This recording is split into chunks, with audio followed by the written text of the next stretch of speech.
While Europe was still burning witches in mud huts, a black queen commanded 120,000 soldiers and controlled trade routes worth billions in today's money. Her name was deliberately erased from your textbooks. She wasn't alone. 5 African queens built empires so powerful that European kings begged for their gold, then rewrote history to pretend they never existed. This is their story. Let's go back, way back. We're talking about a time when the word Europe barely meant anything. When Rome was just getting started and Greece was still figuring out democracy. During these centuries, while tribal villages dotted the European landscape, African queens were already commanding armies of thousands, building architectural marvels, and controlling trade routes that connected 3 continents. These weren't ceremonial figureheads wearing crowns for show. These were military generals who led from the front lines.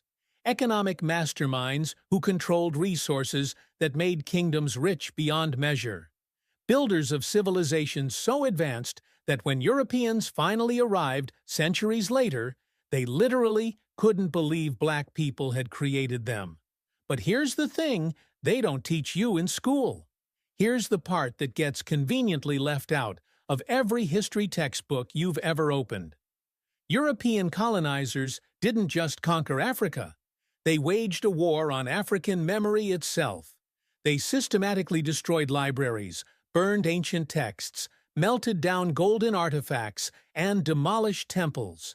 They renamed cities, redrew maps, and when they found archaeological evidence they couldn't destroy, they simply lied about who built it.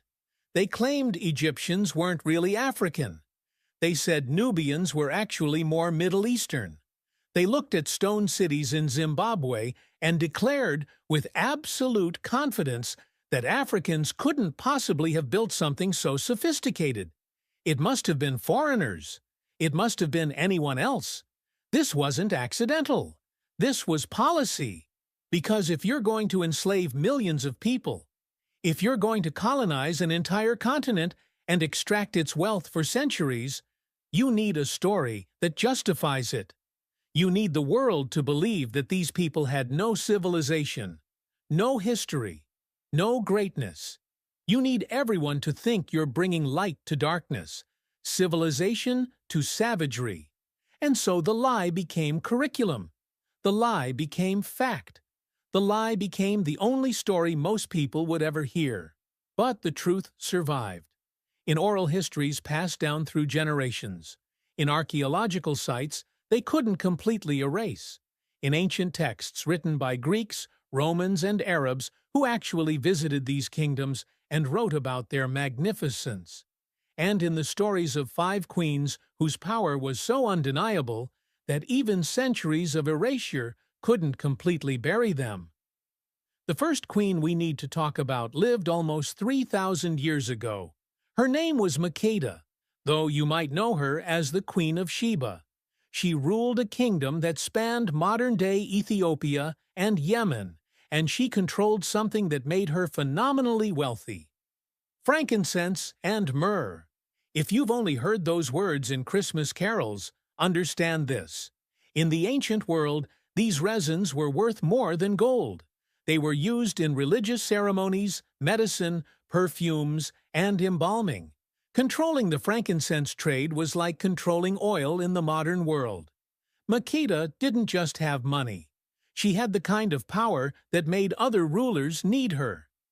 The Bible tells a story about her visiting King Solomon in Jerusalem. She heard about his wisdom and decided to test him with hard questions, bringing gifts of spices, gold, and precious stones. What the Sunday school version leaves out is the political dimension of this visit. This was a diplomatic mission between 2 superpowers. Solomon needed her trade routes. She needed to assess whether an alliance made sense. According to Ethiopian tradition, they had a son together named Menelik, who became the first emperor of Ethiopia and established a dynasty that ruled for 3,000 years. 3,000 years. Let that sink in. But here's where the erasure begins. For centuries, European scholars insisted that the Queen of Sheba must have been Arab, not African. They couldn't accept that a black woman had the wealth and intelligence to impress Solomon. They twisted geography, ignored Ethiopian historical texts, and created elaborate theories to avoid giving credit where it was due.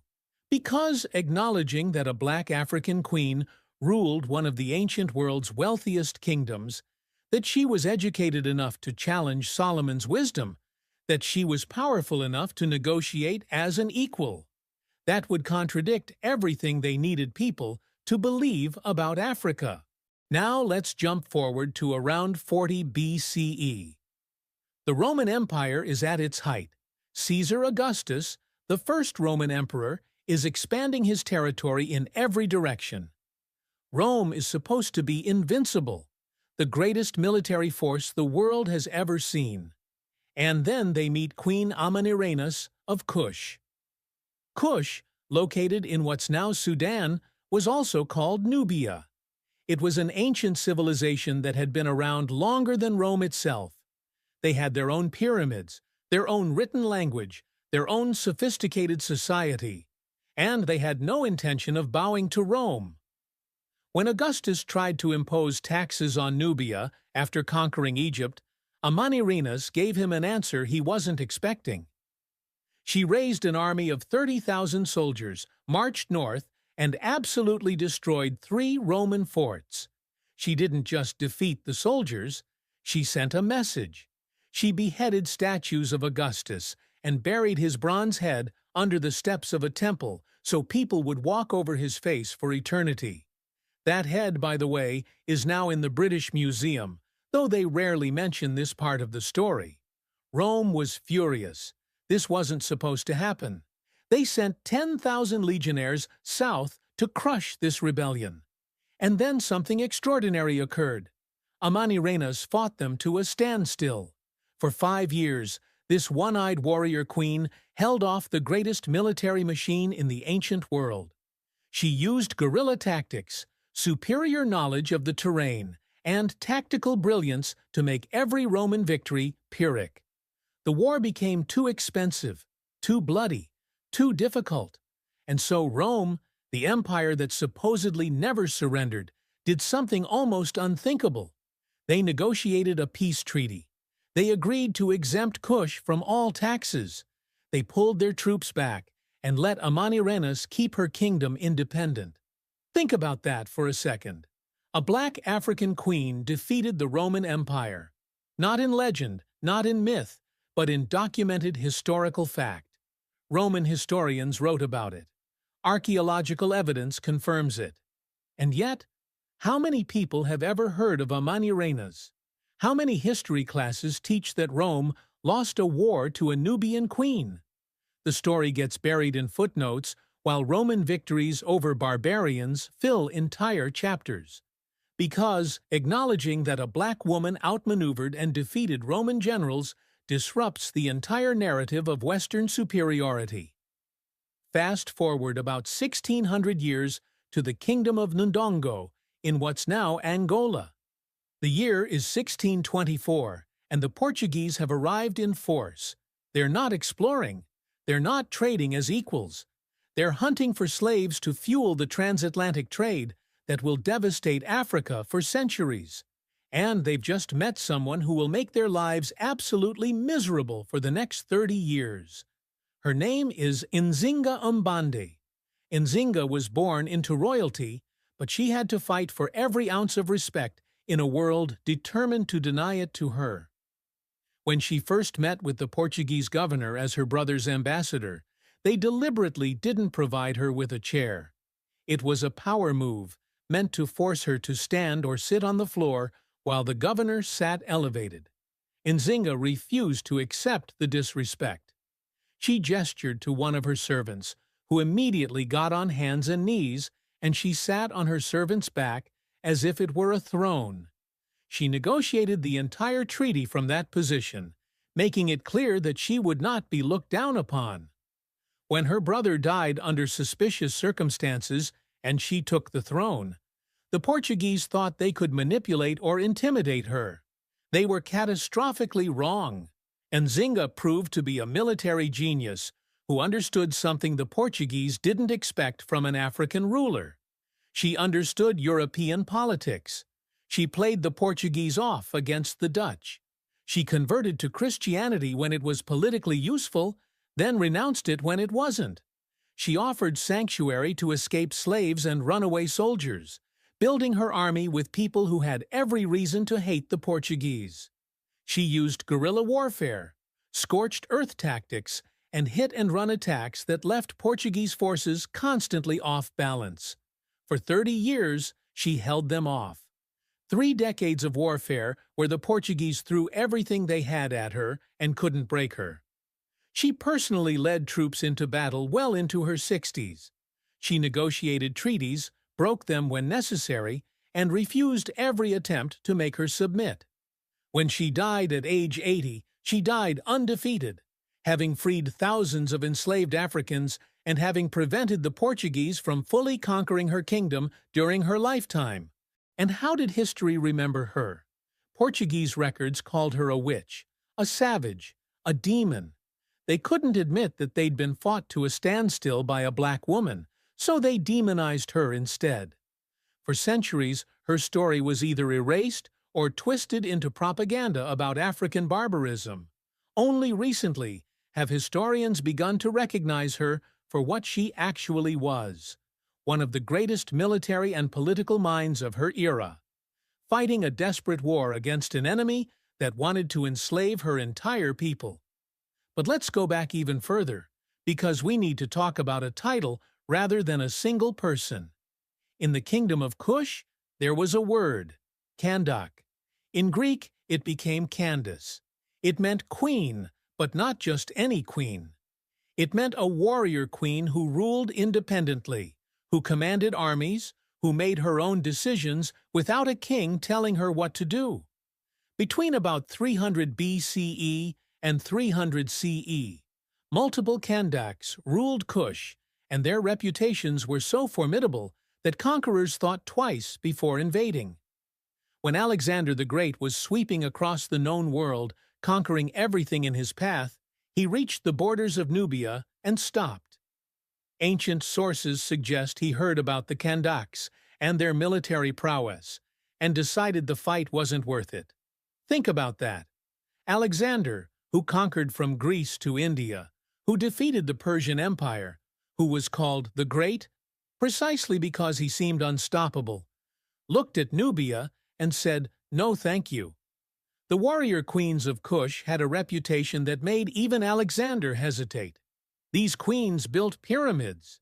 Yes, Sudan has more pyramids than Egypt, though most people don't know that because those pyramids don't fit the narrative about African civilization. They commanded armies, controlled trade routes, minted their own currency with their faces on the coins. They corresponded with other rulers as equals. The Bible mentions a Kandake in the book of Acts, though her power and position are reduced to a mere footnote in most interpretations. These were women with absolute authority in a world where Greece and Rome insisted only men could rule. And yet their existence has been minimized, footnoted, or erased from popular history. Now let's talk about Queen Amina of Zazzau, who ruled in what's now northern Nigeria from about 1533 to 1610. Amina came to power in the Hausa kingdom at a time when the trans-Saharan trade routes were the highways of African commerce. Salt, gold, ivory, and enslaved people moved along these routes, making whoever controlled them extraordinarily wealthy. Amina decided she wanted to control them all. She took command of the army and began expanding Zazzau's territory through a combination of military conquest and strategic alliances. She personally led her troops into battle, commanding forces of up to 20,000 soldiers. Everywhere she conquered, she built fortified walls around the cities, some of which still stand today as testament to her reign.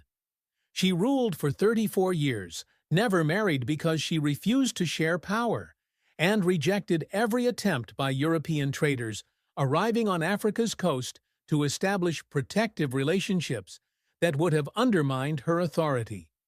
Her kingdom became one of the wealthiest in West Africa. Her military innovations influenced regional warfare for generations. And yet, when British colonizers arrived centuries later and heard stories about her, they declared she was probably a myth. African people couldn't possibly have had a queen that powerful, that successful, that militarily brilliant. It must be exaggerated folklore. Never mind the oral histories that had preserved her story in remarkable detail. Never mind the archaeological evidence. Never mind that other documented historical sources confirmed her existence. The British needed Africans to seem primitive, uncivilized, incapable of self-governance. A queen like Amina contradicted that story, so they simply dismissed her as legend until modern archaeology proved them wrong. Do you see the pattern now? Do you understand what was done? It wasn't just about conquering territory, it was about conquering memory. Because if people know their ancestors built empires, ruled kingdoms, defeated Roman legions, and commanded vast wealth, they won't accept being treated as inferior. They'll know their subjugation is a lie. And so the records had to be destroyed. The libraries of Timbuktu, containing hundreds of thousands of manuscripts documenting African history, science, and literature, were burned. The gold artifacts that proved African metallurgical sophistication were melted down. The stone buildings were attributed to anyone except the Africans who actually built them. And the powerful women who ruled were either erased entirely or reduced to footnotes, their power stripped away, their accomplishments minimized. The lie they told was simple. Africa had no civilization before Europe arrived. Africans had no history worth teaching. Black people built nothing, invented nothing, ruled nothing. Everything good in Africa must have come from outside. This lie justified slavery, because how could it be wrong to enslave people who had never achieved anything on their own? This lie justified colonization, because Europeans were supposedly bringing civilization to darkness. This lie justified theft, because the resources of Africa belonged to whoever was sophisticated enough to extract them, and Africans supposedly weren't. But here's the truth they tried to bury. When Europeans finally reached West Africa in the 1400s, they found cities that dazzled them. They found the Mali Empire with a GDP that dwarfed medieval Europe. They found Timbuktu with universities older than Oxford, where scholars studied mathematics, astronomy, law, and medicine. They found Benin with bronze casting so technically advanced that Europeans couldn't figure out how it was done and assumed it must have been imported. They found Great Zimbabwe with stone architecture so sophisticated that colonizers spent decades insisting Phoenicians or Arabs must have built it, because accepting that Africans created it was ideologically impossible. They found Mansa Musa, a black emperor who went on Hajj to Mecca and gave away so much gold along the way that he crashed the Mediterranean economy for years. He was literally too rich for the economic systems of his time to handle. He built libraries, universities, and mosques. He turned Timbuktu into an intellectual center of the Islamic world. And he did all of this while ruling an empire larger than Western Europe. And yes, they found evidence of these 5 queens and dozens more like them. Women who commanded armies, while European women couldn't own property. Women who controlled trade routes, while European women were burned as witches if they were too educated. Women who built dynasties that lasted longer than most European kingdoms existed. African civilizations didn't fall because they were primitive or inferior. They were systematically destroyed by the transatlantic slave trade and European colonization. Over 400 years, an estimated 12 to 15 million Africans were kidnapped and enslaved. Entire regions were depopulated. Sophisticated political structures were deliberately shattered. Economic systems were redirected to serve European interests. And then, when colonizers had finished extracting wealth, and destroying societies, they pointed at the devastation they'd caused and said, "See? They were never civilized to begin with."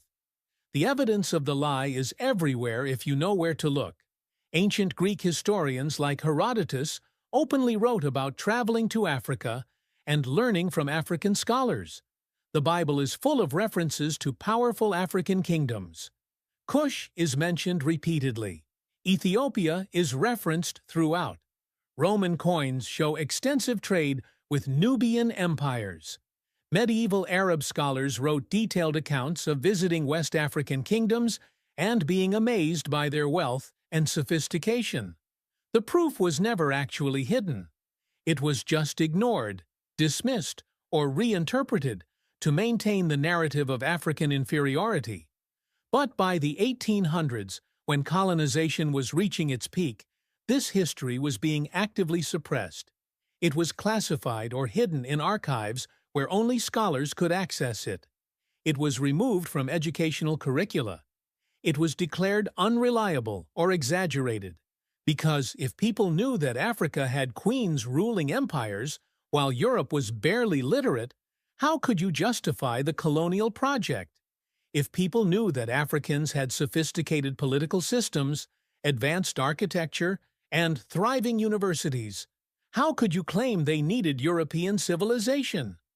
The most revolutionary act, it turns out, is remembering. It's refusing to accept the sanitized, whitewashed version of history that makes European dominance seem natural and inevitable. It's digging up the stories they tried to bury and shouting them loud enough that they can't be ignored anymore. These 5 queens weren't exceptions. They weren't rare anomalies in an otherwise primitive continent. They were products of sophisticated societies that valued different things than European societies did. Societies where women could hold ultimate power, where military prowess mattered more than gender, where wealth and learning flourished long before Europe emerged from its dark ages. Their stories weren't lost. They were stolen, deliberately, systematically, as part of a centuries-long campaign to make people forget that black civilizations built empires, that black rulers commanded respect from other world powers, that black people have always been capable of extraordinary achievement when not subjected to systematic oppression and erasure. History is written by conquerors, yes, but the truth survives. It survives in the archaeological evidence they couldn't completely destroy. It survives in oral traditions passed down through generations, despite every attempt to silence them. It survives in the ancient texts that documented these kingdoms before anyone had a political reason to pretend they didn't exist. And it survives in the DNA of every person descended from these civilizations, carrying the legacy of queens and emperors, whether they know it or not. Erasing a people's past is how you control their future. If you don't know your ancestors built empires, commanded armies, accumulated wealth that made European kings jealous, and ruled with wisdom that other civilizations respected, then you might believe the lie that you're inherently inferior. You might accept subjugation as natural. You might not fight for the power that is your birthright, but resistance is black history. From Amanirenas defeating Rome to Nzinga fighting Portuguese colonizers, from the Kandakes building pyramids to Amina expanding kingdoms, every generation has fought erasure. Every generation has refused to disappear. Every generation has preserved some piece of the truth and passed it forward. Your textbooks lied. These queens ruled the world before Europe even knew that world existed. They commanded wealth, respect, and power that rivaled anything their contemporaries achieved. And remembering them isn't just about correcting historical inaccuracy. It's about understanding that the current world order, where European and European-descended powers dominate, isn't natural or inevitable. It's the result of specific historical processes of violence, theft, and erasure.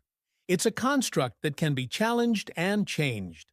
Because the most dangerous thing you can do to a system built on lies is tell the truth. The truth that Africa had civilizations when Europe had villages. The truth that black women ruled empires with authority that made men bow.